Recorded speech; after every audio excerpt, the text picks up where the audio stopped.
আপনি তো এখন ইউএসএ তে পিএইচডি করতেছেন, বাট আমি জানতে হুম। চাই আপনি কে বা কিভাবে আপনি এখানে পৌঁছালেন, আপনার জার্নিটা একটু পরিচয়টা যদি বলতেন।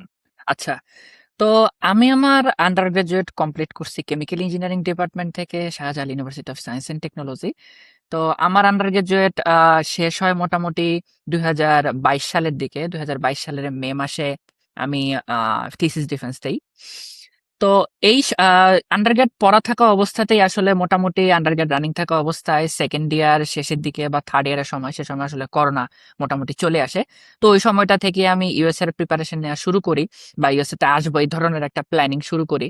তো আপনারা হয়তো আমার ভিডিও দেখছেন, আমি বলছি যে এক স্যারের সাথে আসলে কাজ শুরু করছিলাম এবং তারপরে আমরা আসলে কোভিড এর মাঝখানে একটা সার্ভে প্রজেক্ট দিয়ে কাজ শুরু করি। আমি সেই ঘটনায় যাচ্ছি না। তো এরপর থেকে মোটামুটি আন্ডারগ্রেড কমপ্লিট হলো, এর মাঝখান দিয়ে একটা বুক চ্যাপ্টার লিখলাম, পাবলিশ হলো। তারপরে ১ বছরের মতন জব করলাম। জব রানিং থাকা অবস্থাতে আইএলটিএস এর প্রিপারেশন নিয়েছিলাম। আর জিআরই দেই নাই, কারণ সেভাবে সময় হয়নি। প্রফেসর ইমেইলিং কিছু করছি। আসলে আমার কাছে এখনো মনে হয় যে আরেকটু সময় পাইলে হয়তো প্রফেসর ইমেইলিং ভালো করা যাইত। কিন্তু আসলে সেভাবে আমার হাতে সময় ছিল না জব রানিং থাকা অবস্থায়। তো এরপরে ২০২৪ সালের দিকে আমি এই বোস্টনের নর্থ ইস্টার্ন ইউনিভার্সিটিতে কেমিক্যাল ইঞ্জিনিয়ারিং ডিপার্টমেন্টে এই পিএইচডি তে জয়েন করি।